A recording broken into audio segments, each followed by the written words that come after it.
So that's the guy. Yeah, it's right up there. Some Nazi thugs jumped him. It's a miracle he survived. I was a hell of a good artist, and now I can barely write my name. So my dolls have to tell a story. At your service, mademoiselle. I just moved in across the street. I love all the details. Who are they? They are Nazis torturing Hoagie. Why? Because he's different. The women of Marwen protect me. You are safe. A toast, just for you. Are all of the dolls people you know? Yeah. Everyone has a place here in Marwen. I just moved in across the street. So are you gonna go to the sentencing? You're a suffering human being. I want these guys to get more than just a slap on the wrist. It's important that you're there to look your assailant straight in the eye. Aloha! This is Trinidad, the Island Man, your Island Man, coming to you live once again from beautiful Oahu here in the state of Hawaii, bringing you, yes you, the best movie reviews on the entire island of Oahu here in the state of Hawaii. And yes, this is Trinidad, the Island Man, your Island Man, and I must apologize. I guess the holidays got the better of me. I was also a little bit under the weather. But I had seen a movie, gosh, all the way back on Saturday. I think, what was Saturday, the 22nd? You know, part of the holiday weekend coming up. You know, I hope everyone had a nice Christmas and an upcoming Happy New Year to you all. Yes, I went ahead and I had the opportunity to see on opening weekend, Welcome to Marwen. Now, as some of you know, if you've seen the trailers, and I've included it here, this starred Steve Carell, Leslie Mann, Era Gonzalez, just to name a few. It also starred Janelle Monáe. However, most of the workload comes definitely from Leslie Mann and definitely Steve Carell, as most of the other people are mere supporting players, almost glorified cameos in respect. You know, looking at this film. I know it was heavily shown that they are a full member of the cast, but, you know, like, I was really looking forward to seeing, you know, Janelle Monáe in this role, intrigued to see how she portrayed it, to see what extent, you know, her character would do, and you know, basically I was just happy to see more of her, having not seen her in anything significant since, you know, Hidden Figures. All right, so that being said, remember our rating scale. Shock a thumbs up. It's good to see. I recommend it. Shock a thumbs down. It's bad to see. It's junk. And make no doubt about it, Welcome to Marwen is a shock a thumbs down. This movie was junk. Do not really waste your money on seeing this film, this movie at the theater. You've seen from the trailers that it is a very interesting shot film. The cinematography is great. The use of the CGI to bring these dolls to life and to, you know, portray the actors so well, basically almost putting their whole, you know, just basically putting the actor's head on these dolls, these characters. I'm not sure how it was done, but, you know, it will definitely be interesting to see the making of this movie. You know, but again, I would not waste your time to see the movie itself. Maybe later on Netflix, if they have a documentary with the making of this movie, later down the road on Netflix, on HBO. Definitely look for it on YouTube to see how this was shot, the use of the CGI, maybe the facial scans, the body scans that they did, you know, to portray the actors as these little 6-inch dolls, maybe 12-inch dolls, I'm not sure. It would be definitely interesting to see. And again, like a documentary on this, as this was based on a true story, I feel that a documentary would be more significant, more worth your time to see a movie like that, with the whole story behind it, than what we got in this movie. Now this is, like I said, this is the real life story of Mark Hogancamp, who was a graphic artist, an artist who used to draw, that was attacked without any real cause other than a hate crime, because he was different. One night, after leaving a bar, he was attacked by 6 men and beat almost to death in the middle of the road. And the resulting impact of that was that he lost all of his memories of his life prior to that.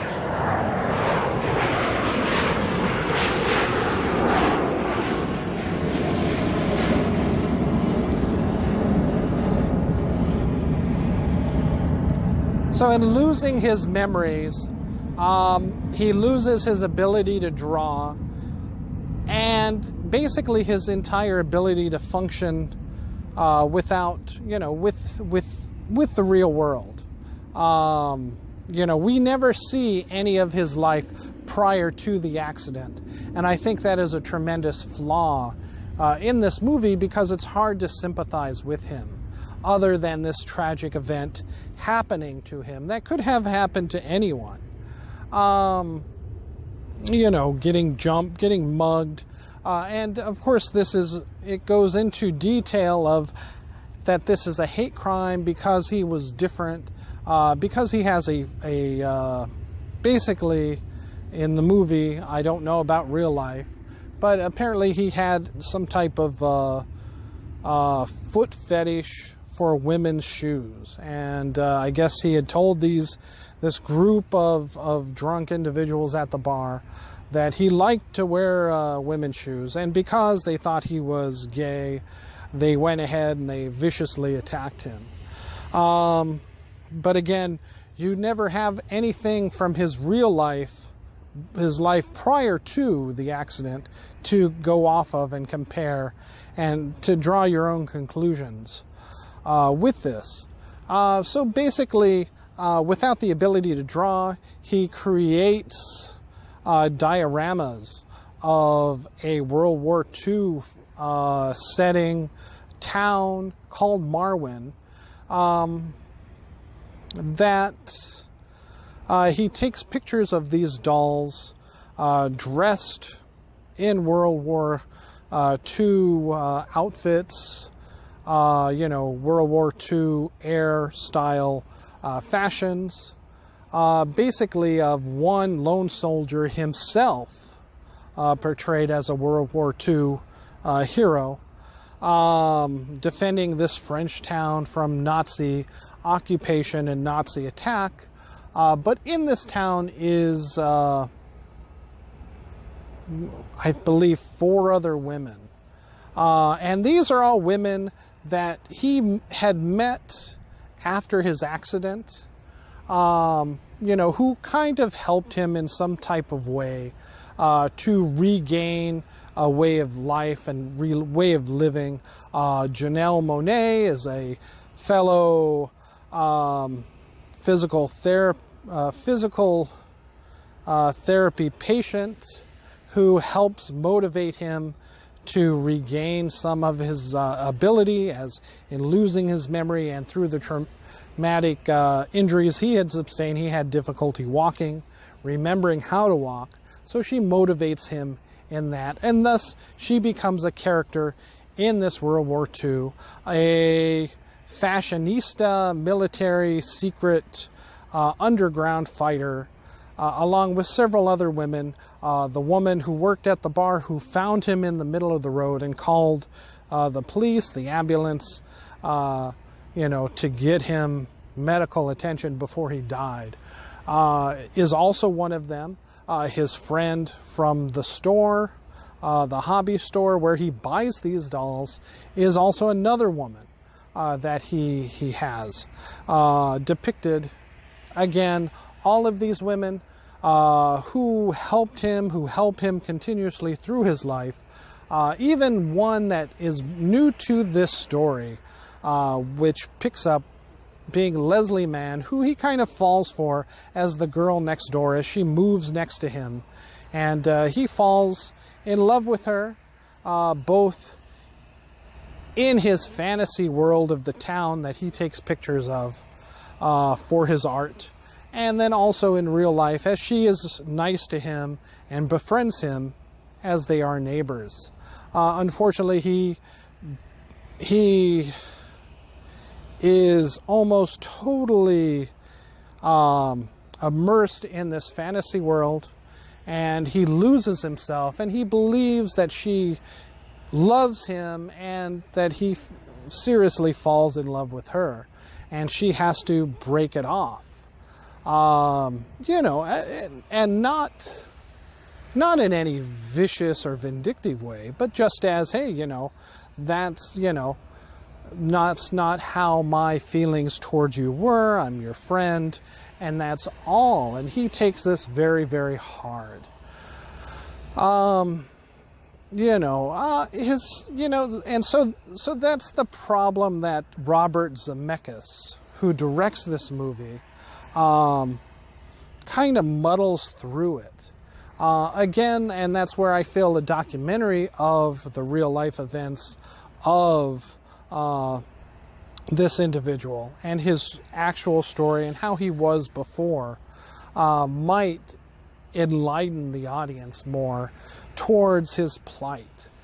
Because from the get-go, you see him totally immersed in this fantasy world, and you are kind of immersed in it as well, as the CGI is that good, that we see these dolls acting. It's not stop motion at all. It's pure CGI motion capture, I would say. And it is phenomenal to watch. It's just a shame that the story is so for a man who, was attacked, allegedly for being mistook for being gay, just because he had a foot fetish for women's shoes. And we see the shoes and his character in his fantasy, the World War II, hoagie, which he is, wears women's shoes, high heels, in fact, in his World War II outfit in this fantasy world. And he says it is, in homage and honor of the strength of women. Yet we see several times that women here that in his fantasy life, the dolls of these women are somewhat over-sexualized, often being pictures taken of them topless, often being the victims of Nazi rape, and definitely attacks. And although the women do come and assist his character, his doll, when he is taken captive, it is just unfortunately obvious that this man in real life has such difficulty connecting not only with other people in the real world, due possibly to the accident. Maybe he was heading towards this path originally, but it seems for sure that he had some type of sexual fantasies about women, seeing them in an over-sexualized light, as we see some of his drawings from his past that he doesn't remember or that he cannot duplicate anymore. But again, we do get several beautiful women being depicted, manipulated at his own whims to fulfill his own desires. You know, and although, you know, this is PG-13, I mean, their breasts, you know, it's a doll. If you showed a Barbie doll naked, it would not be like a rated R. But that's essentially what you see in several of these pictures, several scenes, you know, showing this graphic type of violence. Depicted two women, this exploitation almost that I want to say, you know, although, you know, and we're to take this as this is all his own personal therapy to help him come back out of this, you know, trauma that he had. However, we never see an attempt to maybe push people, you know, doctors, psychologists, psychiatrists, his way in an attempt to help him further, almost maybe to the point of being committed. You know, again, I don't know what the real circumstances were with this, if he had ever had to fight off anything like that. But what we do see is that thanks to, you know, his dolls, he finds the strength, which ultimately is the strength coming from his friends, his close-knit group of friends, where he can finally confront his attackers in court, testify against them, so that they are properly sentenced. And so thus he can continue on his life as it is now, and taking the pictures which show his artwork through these photographs of dolls. But again, I'm not quite sure what Robert Zemeckis had thought in this, other than, you know, possibly a chance to, you know, really work the camera for the CGI angle, kind of like he did with Polar Express, because it is that it's similar to that in the fact that people are depicted as, you know, dolls or animation. In this fact, it is animation, computer generated animation. And, you know, I just think that perhaps Zemeckis was so interested in the technological aspects of being able to portray this story as beautifully as it is shot, that he forgot to look at this story and say, well, you know, why is this story worth telling? You know, what makes him, I mean, yes, it was a tragedy that he was attacked, but thousands, millions of people throughout the world are attacked, often with far, far more, you know, consequences than he suffered. You know, thousands, especially even here in the United States, you know, battling oppression, you know, discrimination, you know.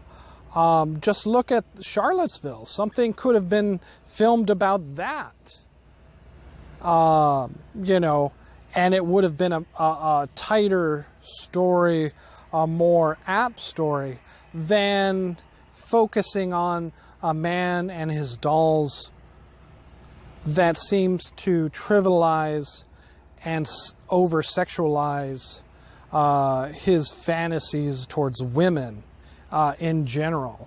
Although that's not the point of the film, it's still shown. And if this is the way that in real life that this character, or I'm sorry, this person, Mark Hoagie, actually feels and believes, then you as an audience member are left with very, you know, very little sympathy towards him in general, other than the fact that a terrible crime had been committed against him, and that you want justice. You want those other people to be properly sentenced, you know, as, you know, the attackers that they are. But other than that, you know, why should you care about his work? I mean, unless you're really into photography, you know, and you had known about this guy and his artwork beforehand, you know, I don't see the general audience members desiring to know anything more about Hoagie, because you don't really see too much more. And that's pretty much it. And I waited because I was conflicted with this movie. I was expecting big things, again, from Janelle Monáe, who only seems to have a limited part in it, along with all the other women. Again, other than being somewhat sexualized, I feel, in this movie. And you can go see it and get your own opinion, see it on Netflix. But I feel that that's 90% of their role in that, is to be a sexy femme fatale of his own imagination, unfortunately. Whereas, you know, I would have liked to seen these characters interact more with Hoagie, with this real life person in real life, before, you know, the transition, or at least an equal amount, you know, in his fantasy doll world. You know, and unfortunately the majority of the movie-going citizens of the United States has somewhat agreed with the Shaka thumbs down, as opening weekend, this movie, a $40 million budget, only made about $2.5 million for Universal, and is the worst bomb for this studio yet. We'll see if it scrounges up any more money, but as far as an artsy movie, again, I was expecting a little bit more, and I feel that if it had had a more fuller scope of a story, both real, instead of focusing so much on the fantasy aspect of it, and the technical, you know, CGI aspect of it, which looks amazing and is incredible, I think it would have done far, far better. So again, this is Trinidad, the Island Man, your Island Man, saying Shaka thumbs down for Welcome to Marwen. If you really want to see it, just wait till Netflix. All right, thank you so much, and aloha.